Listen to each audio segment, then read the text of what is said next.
खबरें जो आपको सीधे जोड़ती हैं हमसे, जिनका आपकी जिंदगी पर होता है सीधा असर। खबरों की वही तस्वीर,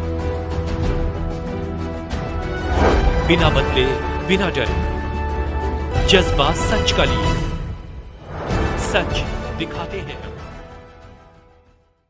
राष्ट्रीय जनवरी उद्योग व्यापार मंडल द्वारा व्यापारी समस्याओं को लेकर कराया प्रेस वार्ता। वाराणसी के ककरमता स्थित एक होटल पर राष्ट्रीय अध्यक्ष अमित गुप्ता एवं राष्ट्रीय महामंत्री अजीत सिंह बगा व राकेश त्रिपाठी ने प्रेस वार्ता कर पत्रकारों को बताया, कोरोना वैश्विक महामारी में देश की अर्थव्यवस्था का आधार एमएसएमई सेक्टर धराशायी हो गया है। बेरोजगारी की बढ़ती चली जा रही है। देश का असंगठित क्षेत्र रिटेल सेक्टर 43 करोड़ लोगों को रोजगार देने का काम करता है। इतनी बड़ी संख्या में रोजगार देने के बावजूद खुदरा व्यापार दिन पर दिन समाप्त होता चला रहा है। इसका मुख्य कारण है ऑनलाइन ट्रेडिंग है। वर्तमान में ई कॉमर्स देश के खुदरा व्यापार के लिए स्वीप वाइजन का काम कर रहा है। व्यापारियों ने सरकार से मांग किया कि मेरी समस्या है, अगर नहीं सुननी जाएंगी तो हम लोग सड़क पर आकर जनवरी आंदोलन करने को बाध्य होंगे, जिसकी सारी जिम्मेदारी शासन प्रशासन की होगी। मुख्य रूप से महिला मंडल प्रदेश महामंत्री ईशा अग्रवाल, चांदनी श्रीवास्तव, रमेश निरंकारी। वाराणसी से पीके शर्मा की रिपोर्ट। उनके बच्चे कैसे चलेंगे? अगर उनके बारे में नहीं सोचेंगे तो हम डायरेक्ट उनको आज इस तरह की प्रेस वार्ता हो रही है कि पैसा कमा ही रहे हैं, लेकिन अगर हमारे हमने प्रेस थोड़ा वार्ता सा का विषय जो था, जो बेचारे गरीब हैं, जो बढ़ता जा रहा है, इंतजार करते हैं। पहले तो ये था कि सामान बिक रहा है, वो बिक रहा है, अब तो ये इंतजार करें कि उधार देने को बेचारे कि कोई तो लेके जाए, क्योंकि अब सब लोग तो बैठे बैठे ऑनलाइन मंगा रहा है, हर चीज, आटा चावल दाल तेल सब मंगा रहा है। तो कौन जाके उनका पैसा सामान खरीदेगा? तब तो उनके घर का जो चलेगा उसकी हम लोग आवाज आएंगे। हम लोग तो सरकार से कोई विरोध नहीं, अपना ही भविष्य तो सरकार के पास अपना एक ऑनलाइन शॉपिंग की वजह से कर रहे हैं कि आप सुनिए, जो और हम आपके आने वाले चुनाव में हम आपके साथ खड़े, पूरे व्यापारी खड़े, पूरे व्यापारी एकदम हर चीज से किसी भी तरीके से जो भी कैश काउंटर या जैसे भी वो काम कराते थे, वो काम करता जा रहा है, क्योंकि जब उनकी सेल ही उतनी नहीं है, उनका बिजनेस उतना नहीं है, तो वो लोगों को काम कहाँ से देंगे? जो युवा पीढ़ी आज अनएम्प्लॉयमेंट की वजह से जो परेशान है, जो घर बैठे जो शॉपिंग कर रही है, उनको ये नहीं समझ में आ रहा है कि उनके शॉपिंग की वजह से ही उनके हाथ से उनका भविष्य निकला जा रहा है। आज अगर हम देखें ऑनलाइन शॉपिंग मार्केट में, सही बात है, शॉपिंग करना तो बहुत ईजी है, घर बैठे सब कुछ मिल भी जाता है, लेकिन उसके कितने साइड इफेक्ट्स भी हैं। कई बार प्रोडक्ट क्वालिटी कितनी डिक्रीज रहती है, सिक्योरिटी नहीं रहता है, बैंक से रिलेटेड कितने सारे फ्रॉड्स इस वजह से बढ़ गए हैं। आए दिन हम सुनते हैं साइबर केसेस ज़्यादा बढ़ते जा रहे हैं। ये ऑनलाइन और खुदरा व्यापार को कैसे आप संशोधन करें, कैसे खत्म करेंगे ऑनलाइन व्यापार और खुदरा व्यापार? खत्म करने के लिए हम लोग इस पर आंदोलन करेंगे, हमारी बात सरकार तक किसी भी तरह पहुंचाने की कोशिश करेंगे।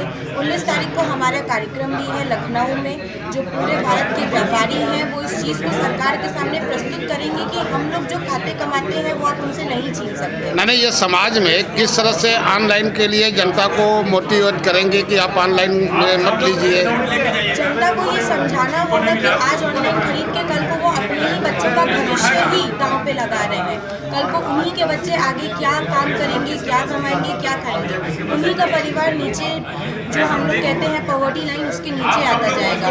किसी न किसी तरीके से जनता को जागरूक करेंगे, डिसएडवांटेजेस बताएंगे ऑनलाइन के, और पूरी कोशिश करेंगे घर घर जाके कि ये ऑनलाइन बिजनेस खत्म हो जाए। अमित गुप्ता, राष्ट्रीय अध्यक्ष, राष्ट्रीय जन उद्योग व्यापार संगठन। आज ये प्रेस वार्ता किस संदर्भ में रखा गया है? देश का जो रिटेल सेक्टर है, आज बुरी तरह से पूरे देश में रिटेल सेक्टर प्रभावित होता चला जा रहा है। आज जो 2008 में लगभग ऑनलाइन ट्रेडिंग का व्यापार जो 200 करोड़ का था, आज 200 अरब डॉलर का पहुंच गया है, जिससे देश का ये व्यापार, खुदरा व्यापार, आज कुछ देश की चुनिंदा कंपनियों के हाथ में सिमटता चला जा रहा है, जिससे आज देश का पैसा विदेश जा रहा है। इसके लिए अभी एक उदाहरण है कि अमेजन कंपनी ने लीगल फीस के तौर पर 8546 करोड़ रुपया खर्च किया, जबकि भारत सरकार का कानून मंत्रालय का बजट ही 2500 कुछ करोड़ रुपया है। तो आज ये देश का खुदरा व्यापारी जानना चाहता है कि लीगल सेल की जो फीस के तौर पर अमेजन की जो 6 कंपनियां हैं उसके माध्यम से जो दिया है, उसका क्या गठजोड़ है। इस देश के खुदरा व्यापार को किस तरह से योजनाबद्ध तरीके से किन लोगों के द्वारा समाप्त किया जा रहा है। इस गठजोड़ का खुलासा होना चाहिए, इसकी सीबीआई जांच होनी चाहिए, जिससे इस देश का खुदरा व्यापार सुरक्षित रह सके, संरक्षित रह सके। ये पेट्रोल डीजल कम हुआ, उस पर आप क्या कहेंगे? किस तरह से व्यापारियों को? सकारात्मक कदम है कि पेट्रोल डीजल के रेट कम हुए, जितने लेकिन होने चाहिए। 2021 में जितने रेट एक्साइज ड्यूटी में बढ़े हैं या वैट के रूप में बढ़ाए गए हैं, कम से कम अभी 15 रुपये एक्साइज ड्यूटी में और 15 रुपये ही वैट के प्रदेश सरकार को और कम करनी चाहिए, जिससे आम जनमानस को जो महंगाई की मार पूरे देश का और प्रदेश का व्यापारी और आम जनमानस इस समय झेल रहा है, उस पर कहीं ना कहीं उसको राहत मिल सके। क्या इससे महंगाई पर कुछ असर पड़ेगा?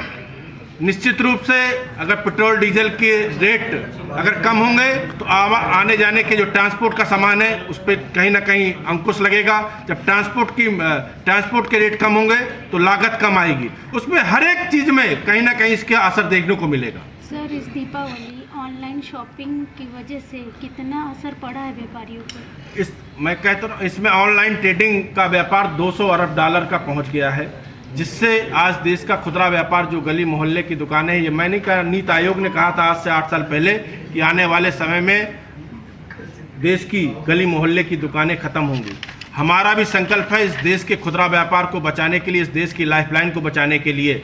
आज देश का चाहे भारत सरकार हो चाहे प्रदेश की सरकार हो, वो रोजगार देने के मामले में 25 लाख रोजगार भारत सरकार देती है, 75 लाख रोजगार जितनी भी स्टेट की गवर्नमेंटें हैं उनको देने का काम करती है, लेकिन सर्वाधिक रोजगार देने का काम पूरे देश के अंदर असंगठित क्षेत्र का 43 करोड़ लोगों को रोजगार देने का काम करता है। उसको बचाने के लिए राष्ट्रीय जनोद्योग व्यापार संगठन आर पार की लड़ाई लड़ने का काम करेगा, उसको बचाने का काम करेगा।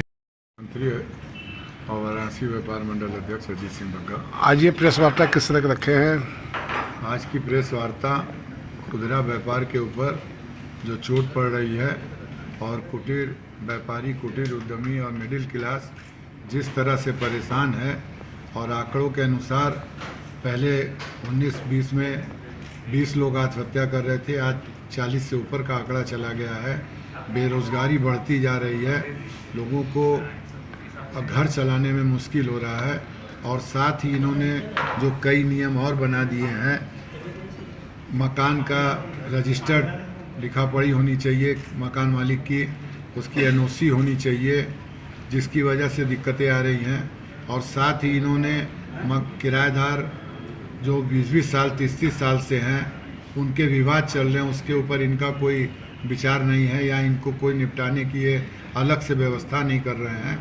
और इन्होंने रेडीमेड वगैरह पर भी रेट बढ़ा दिए हैं। और साथ ही फूड सेफ्टी एक्ट में इन्होंने जो ठेले वालों के ऊपर केमिस्ट रखने का प्रावधान बनाया है, ये एकदम गलत है। और फूड सेफ्टी एक्ट में जो पुराने नियम बने हैं उसमें अभी कई जगह संशोधन की गुंजाइश है। इन्होंने फीस भी ज़्यादा रखी हुई है, उसके बनाने की प्रक्रिया भी ठीक नहीं है। क्या मांग करते हैं आप? हम लोग ये मांग करते हैं कि जो भी हमारी मांगे हैं उसको पूरा किया जाए। और साथ में काशी डोर जो बन रहा है ये बहुत ही अच्छा है, विकास हो रहा है, ये अच्छी बात है। पर ये जो विदेशी कंपनियों को उसका रख रखाव दे रहे हैं, इसका हम लोग विरोध करते हैं। यह संचालन यहाँ स्थानीय लोगों को मिलना चाहिए, काशी के विद्वानों से खाली नहीं है। और यहाँ की जो दुकानों का अलॉटमेंट है वो भी स्थानीय लोगों का होना चाहिए, न कि गुजरात, बंगाल, पंजाब 10 जगह के आए लोगों को हो जाए। क्या विदेशी लोग आके यहाँ पे कब्जा कर रहे हैं जिससे बेरोजगारी बढ़ रही है? बेरोजगारी तो बढ़ेगी भाई, संचालन उनको दिया जा रहा है, तो क्या हमारे देश में उस लायक लोग नहीं हैं जो संचालन कर सकें? विदेशी कंपनियों का हम लोग विरोध करते हैं और विदेशी कंपनियों को आप सह दे रहे हैं। आज पूरे हिंदुस्तान के अंदर सैकड़ों फैक्ट्रियाँ विदेशी, चाइना वगैरह की चल रही हैं, तो इसको रोक लगेगी तभी बेरोजगारी दूर होगी। किस तरह से रोक लगाएंगे इसको? किस तरह से रोक लगाएंगे आप? भाई जैसे इन्होंने विदेशी कंपनियों को संचालन दिया उनको ख़त्म करें, और आपका जो ऑनलाइन की जो है सारी चीज़ें बंद करें। और हम लोग इसके लिए आंदोलन, आज की प्रेस वार्ता में क्या निर्णय लिया गया है? हम लोग ये निर्णय लिए हैं कि अगर ये बातें नहीं मानी गई तो 19 दिसंबर को हम लोग लखनऊ में घेराव करेंगे और बनारस से लगभग 300-400 व्यापारी और मातृशक्ति जाएगी। ठीक। जी, मैं राकेश त्रिपाठी, राष्ट्रीय जन उद्योग राष्ट्रीय मंत्री और सीधा व्यापार मंडल के चेयरमैन। हमारे जिनकी सोच है ये है कि हम व्यापारियों के साथ रहें और उसी के सिलसिले में एक बड़ा कार्यक्रम, एक महान जनसभा रखी गई है 19 दिसंबर को रविंद्रालय में लखनऊ। वहाँ पे हम लोग अपनी सरकार जो माननीय मुख्यमंत्री योगी जी के हैं उनसे हम लोग अपनी बातें कहेंगे कि व्यापारी क्या चाहते हैं। और सर हम यही मतलब हमें इतना विश्वास है कि हमारी सरकार ये बात सुनेगी, क्योंकि हमारे बनारस के सांसद हैं जो कि हमारे देश के प्रधानमंत्री हैं और पूरे वर्ल्ड में, पूरे विश्व में वो सबसे ज़्यादा मानने वाले प्रधानमंत्री हैं जिनको सब लोग प्यार करते हैं। आपके हिसाब से ऑनलाइन मार्केट बंद कर देना चाहिए कि नहीं? हम ये नहीं कहते कि पूरी तरह बंद करिए, लेकिन जो हमारे खुदरा व्यापारी हैं उनका भी तो ख्याल रखिए। उनका दाल रोटी कैसे चलेगा, उनके बच्चे कैसे चलेंगे, अगर उनके बारे में नहीं सोचेंगे। हम डायरेक्ट उन लोगों के पास तो अथाह पैसा आ रहा है, वो तो सब कुछ पैसा कमा ही रहे हैं, लेकिन अगर हम थोड़ा सा जो बेचारे गरीब हैं, जो छोटी सी एक दुकान इंतजार करते हैं, पहले तो ये था कि सामान बिक रहा है, खूब बिक रहा है, अब तो ये इंतजार करें कि उधार देने को बेचारे तैयार है कि कोई तो लेके जाए, क्योंकि अब सब लोग तो बैठे बैठे ऑनलाइन मंगा रहा है, हर चीज़, आटा चावल दाल तेल सब मंगा रहा है। तो कौन जाके उनका वो पैसे सामान खरीदेगा, तब तो उनके घर का दो रोटी का चलेगा। तो उसकी हम लोग आवाज़ लड़ रहे हैं। हम लोगों को सरकार से कोई विरोध नहीं है, हम तो बस सरकार के पास अपना एक एप्लीकेशन, अपनी एक विनती कर रहे हैं कि आप सुनिए और हम आपके आने वाले चुनाव में हम आपके साथ खड़े, पूरे व्यापारी खड़े हैं, पूरे व्यापारी एकदम हर चीज़ से खड़े हैं, वो आपके